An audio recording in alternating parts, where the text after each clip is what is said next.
안녕하세요. 조청현입니다. 5월 12일 수요일 서양사상과 지성사 시작하도록 하겠습니다. 오늘은요, 월요일 수업에 이어서 꼭 알아야 할 10가지 중세 유럽 이야기 두 번째 시간을 마련해 봤습니다. 먼저, 중세는 그리스도 사회일까요? 그리고 결혼식은 어디에서 있을까요? 다음으로 중세 작가들은 직접 글을 썼을까요? 마지막으로 중세에 대한 거짓과 진실을 한번 생각해보는 시간을 가져보도록 하겠습니다. 이를 통해서 중세인들의 생활 방식과 세계관을 이해하는 시간이 되었으면 합니다. 먼저 고대의 관행이 중세에 이르러 완전히 사라졌을까 하는 의문에 대해 답변 드리도록 하겠습니다. 이 사진을 보시면 현대사진인데요. 지금도 마치 쥐불놀이를 하고 있다는 그런 느낌이 들죠. 그리고 이 중저음료를 쓰고 있는 사람, 우산을 받치고 있는 분도 있네요. 이쪽에요. 이런 모습으로 봐서는 서양권이 분명한데 왜 쥐불놀이를 할까요? 한번 그러한 것들에 대한 의문을 한번 풀어보는 시간을 갖도록 하죠. 이 중세 많은 문화는 이 기독교에 의해 형성됐다고 보는 경우가 많습니다. 단 이것은 어디까지나 상층 문화에서 그랬다는 것이죠. 중세 기독교 사회라고 얘기를 하지만 그것은 어디까지나 상층 문화, 귀족 문화에서나 가능한 얘기입니다. 왜냐하면요. 사실상 성경의 대부분은 라틴어 성경을 이 중세사회에서는 사용했어요. 자, 라틴어 성경을 제대로 읽을 수 있는 사람은 이 중세사회에서 상위 3%? 아니요. 사실상 상위 1% 정도만 이 라틴어 성경을 읽을 수 있었죠.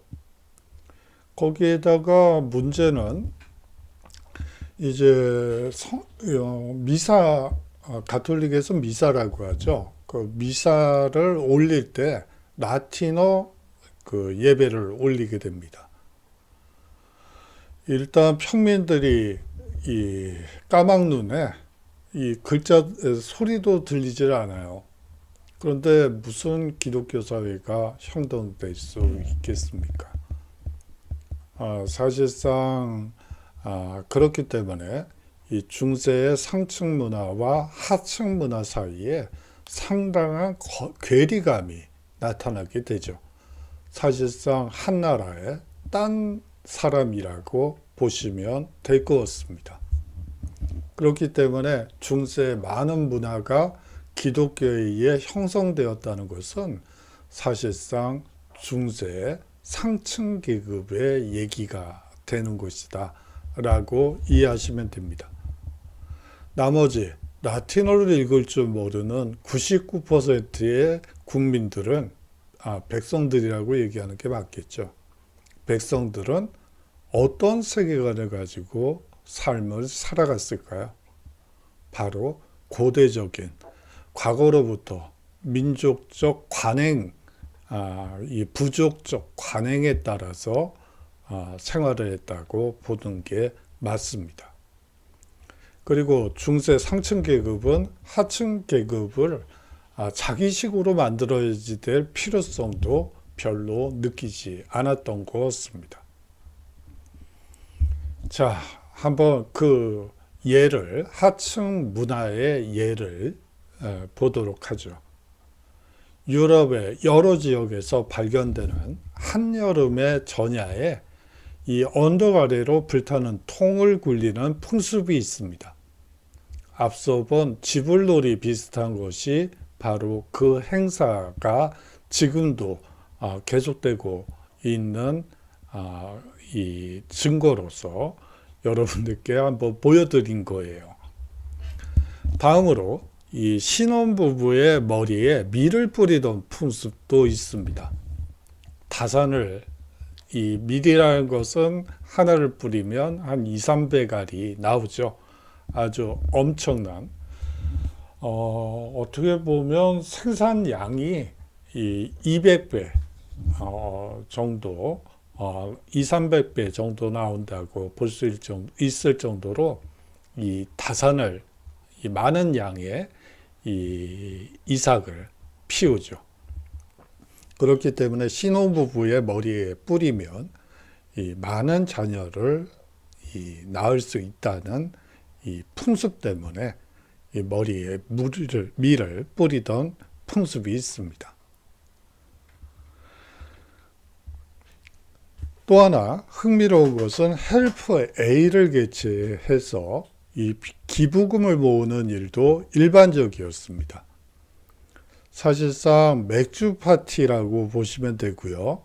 그 맥주 파티를 열고 같이 기분 좋게 술을 마신 상태에서 기부금을 모으는 풍습이 헬프에일이라고 보시면 됩니다.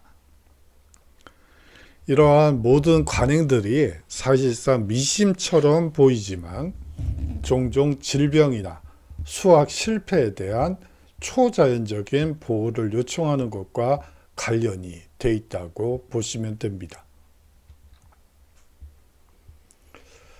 다음으로 중세인들은 교회에서 결혼식을 올렸을까요? 예, 이 그림은 결혼식 피로연, 평민들의 결혼식 피로연 장면입니다. 그래요. 이 그림을 보면서 왜 서민들의 결혼식 피로연 장면이 그려졌을까라는 의문이 여러분들이 좀 드시지 않을까 하는 생각이 듭니다. 이 그림은 사실상 조선시대식으로 얘기를 하자면 풍속화라고 여러분들이 생각하시면 됩니다. 이 국왕이나 영주가 있죠. 근데 국왕이나 영주는 궁이나 성에 갇혀 생활을 하고 있죠. 백성들이나 이 농노들이 도대체 어떤 생활을 하고 있는지 도무지 모릅니다. 뭐 굶어 죽는지, 뭐 세금이 너무 비싼 건 아닌지, 뭐 그런 거에 대해서 전혀 감을 느끼지 못하죠. 그렇기 때문에 이제 궁정화가나 아니면 영주가 이 초빙한 이 화가들이 이 일반 백성들이 어떻게 사는지를 이 기록으로, 그림으로 그리게 됩니다. 그 그림을 이제 영주나 국왕에게 올리게 되죠. 그러면 이 그림을 보면서 이거는 도대체 뭘까? 그러면 이제 궁정화가가 이제 이거는 백성들이 어떻게 먹고 이 맛은 어떻고 뭐 그거를 이제 설명도 하고요. 그러면서 이제 백성들과 소통하는, 뭐 소통이라고 할 수는 없겠죠. 뭐 같이 대화를 하는 건 아니니까요. 이 백성들의 삶을 알기 위한 이 국왕과 그리고 영주들의 이 노력이 한 결과라고 이 그림이 만들어진 이유가 그거라는 점은 여러분들이 이해하실 필요가 있습니다. 이 중세인들은요, 대부분 교회에서 결혼을 올리지 않았습니다.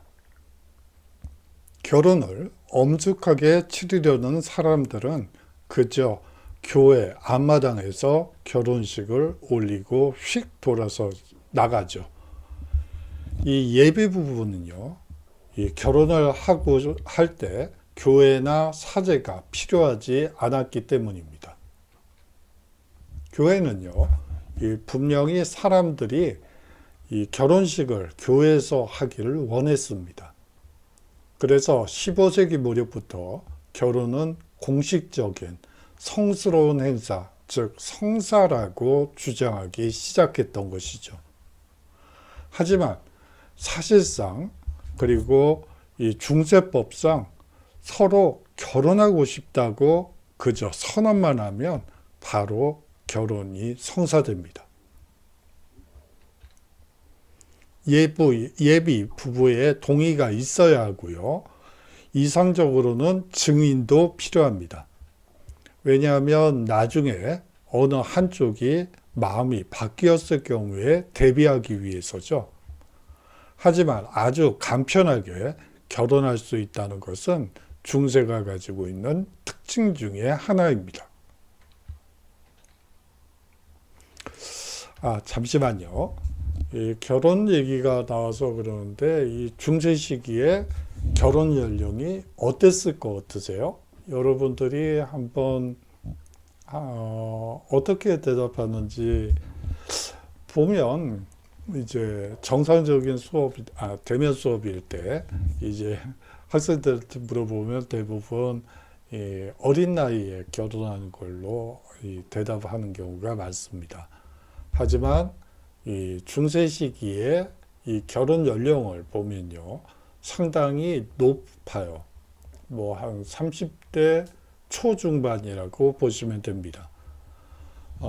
사실상 만원이라고 볼 수가 있는데요. 이게 그럴 수밖에 없는 것이 일단 남자들은 집을 마련해야지 되죠. 그리고 여자들은 혼수를 장만해야지 됩니다. 근데 문제는 뭐 부모님들이 마련해 주면 고마운데 그럴 형편이 못 되죠. 그렇기 때문에 어린 시기에 한 8살, 9살 정도에 이제 조기 취업을 하게 되죠. 보통 8살, 9살이 되면 이제 길드에 이제 도제로 들어가기 시작하는 연령이고요. 한 그 정도 연령이 되면 이제 부모님을 도와서 농사일도 하고 일을 하는 시기가 한 8살, 9살 정도 됩니다. 그 다음에요, 이제 열심히 이제 일을 하죠. 일을 해서 이제 집도 장만을 하고 혼수도 준비가 되면 결혼식을 하는데 한 34, 35 정도 돼야지 이제 결혼식을 혼수도 장만하고 집도 마련할 수 있게 됩니다. 그렇게 되면서 이제 만원이 일반화돼 버리죠. 생각보다 독신의 비율도 상당히 높아요. 이 중세 시기에는. 왜냐하면 이 집을 마련한다는 게 그렇게 녹록하지가 않죠. 이 혼수를 장만한다는 것도 그렇게 녹록하지만은 않습니다. 뭐 삶이 순조로워서 뭐 쉽게 돈을 벌었다거나 뭐 이런 경우가 아닌 이상 상당히 어렵죠. 그렇기 때문에 결혼을 못하는 경우도 상당히 많다는 점도 여러분들이 이 중세 시기를 이해할 때 반드시 아셔야지 되는 부분입니다.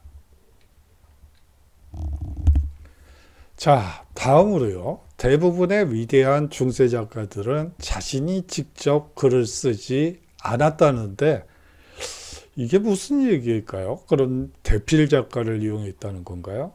그건 아닙니다. 그 사연을 한번 들어보도록 하겠습니다. 중세 시대에는요, 읽고 쓰는데 서기관을 활용했습니다. 글을 쓰는 것을 일종의 노동으로 여긴 것이죠. 신학자나 지식인과 같은 중요한 사람들이 이 막노동에 해당하는 글 쓰는 일에 종사한다는 것은 정말 끔찍한 일이라고 생각했습니다. 그래서 서기관을 고용하게 되는 것이죠. 중세의 저자들은 자신이 구술한 내용을 그리고 읊조린 내용을 서기관에게 기록하게 했던 것입니다. 예, 이 구술한 내용을 받아 적는 이 서기관이라는 이 독특한 직업군도 있다는 것을 여러분들이 좀 알았으면 좋겠고요. 이 서기관뿐만이 아니고 공증인도 이 시기에 등장하게 됩니다. 법적 효력을 발휘하기 위해서는 공증인의 이 서명이 반드시 들어가야지만 사실상 이 글의 법적인 효과가 나타나게 된다는 점도 여러분들이 이 중세사회를 이해하는데 중요한 요소 중에 하나입니다. 그래서 중세사를 하시는 분들은 서기관의 사인과 공증인의 사인이 없는 문서들은 이 가짜일 확률이 높다고 보죠. 그거는 그럴 수밖에 없습니다. 왜냐하면 글을 쓰는 것이 막노동이라고 당시 사람들은 생각했기 때문이고, 공증인 없이 만들어진 문서들은 대부분 가짜일 확률이 100%입니다. 다음으로 이 중세인들은 신앙심이 깊었을까요?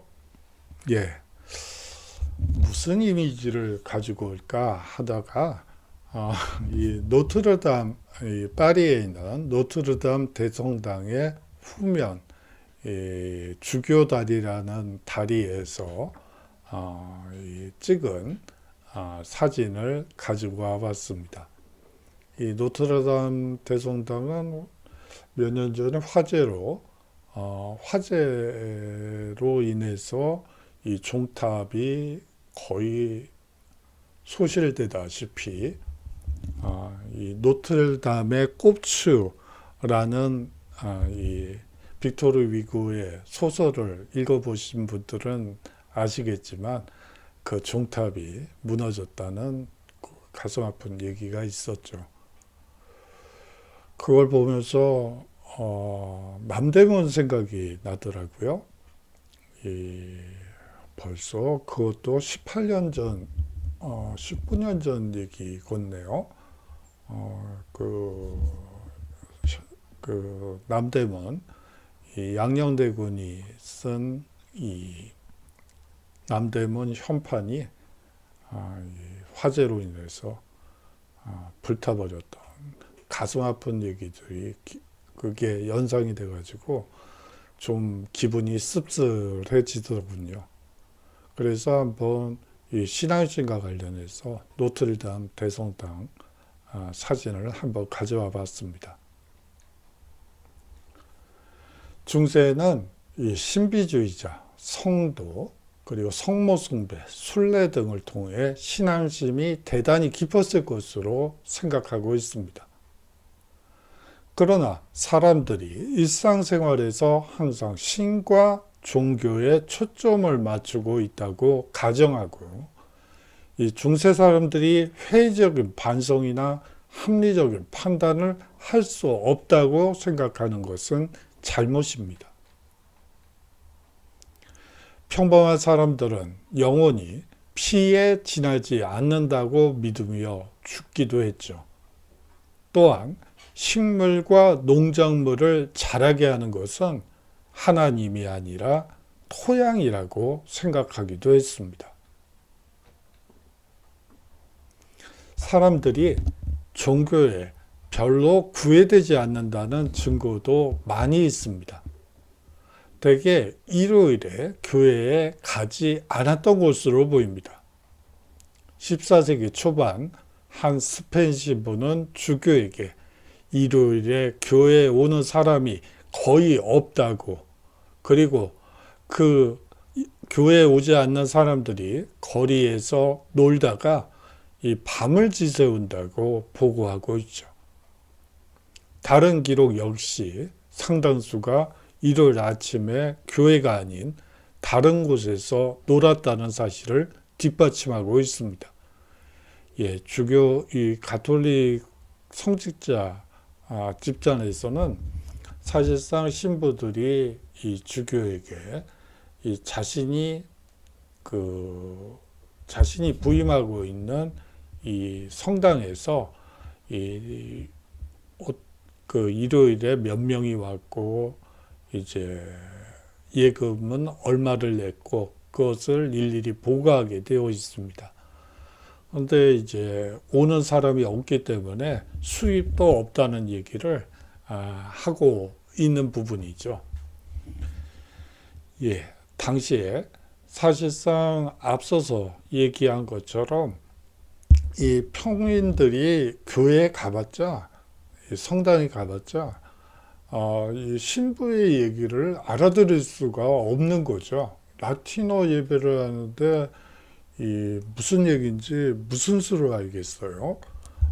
그렇기 때문에 교회에 가고 싶어도 갈 수가 없는 것이 현실입니다. 중세인들은 세상이 평평하다고 믿었을까요? 자, 여기에 투구가 있습니다. 이 투구는 어느 시대의 투구일까요? 그러면 여러분들이 다양한 의견을 얘기해 주실 거라고 믿습니다만 저는 지금 조용하네요. 주위가 민망하네요. 예, 그냥 그러네요. 여하튼 이 투구는 바이킹족의 이 투구입니다. 여러분들이 좀 의아하죠? 뭐 뿔이 있어야지 될 것 같은데 뿔이 달려있질 않아요. 참 이상한 일이죠. 대부분의 사람들은 바이킹의 투구에 뿔이 없다는 사실과 함께 이미 진실을 알고 있을 것입니다. 평평하다고 생각하지 않았죠. 둘 다 중세에 대한 이 빅토리아 그리고 근대 신화의 일부입니다. 자, 생각해 보세요. 중세를 암흑시대라고 얘기를 했습니다.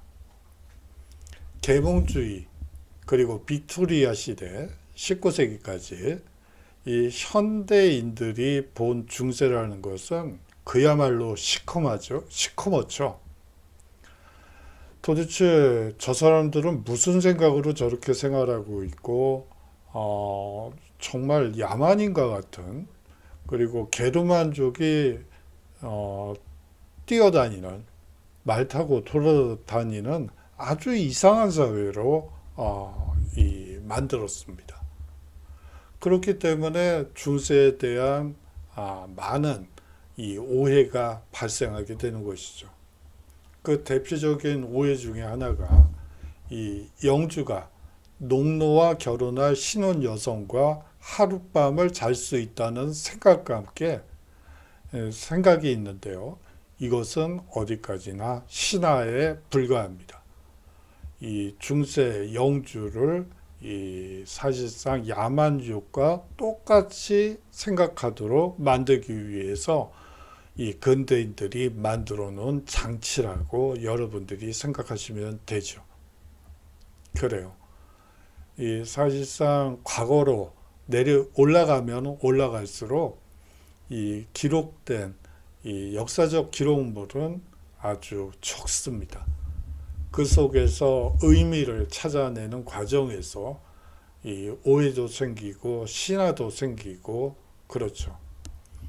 이 중세에 대한 또 다른 신화 중에 하나는 사실상 요 근래에 이 아들내미가 하고 있는 게임들을 한번 좀 봤어요. 그 녀석은 군대도 갔다 온 놈이 죄송합니다. 뭐 여하튼 게임을 뭐 해서 이게 뭐냐 그랬더니 이게 뭐 중세 시대에 이 전쟁을 하는 그리고 이 땅을 만들어가는 뭐 그런 게임이라고 하더라고요. 그런데 거기에 나와 있는 캐릭터들을 보면 사실상 중세와는 거리가 멀어도 한참 먼 그런 이미지들이어서 한번 놀란 적이 있습니다. 예, 그래요. 오늘의 과제를 11주 차니까 한번 드리도록 하겠습니다. 우리가 꼭 알아야 할 10가지 중세 유럽 이야기를 통해 오늘날까지도 영향을 미치고 있는 중세의 몇몇 측면들을 A4 한 페이지 이내로 정리해 보시면 좋을 것 같습니다. 여러분들이 한번 정리를 해보시는 것이 좋지 않을까 해서 이 과제를 내보도록 하겠습니다. 자, 장시간 동안 수업 들어주셔서 수고 많으셨고요. 다음 주에 건강한 모습으로 그리고 또 다른 주제로 또 좀 너무 딱딱하게 한 것 같아서 좀 부드러운 주제로 한번 여러분들과 같이 하고 싶어서 한번 주제를 바꿔봤습니다. 자, 다음 주에 좀 더 재밌는 주제로 다시 인사드리도록 하겠습니다. 안녕히 계십시오.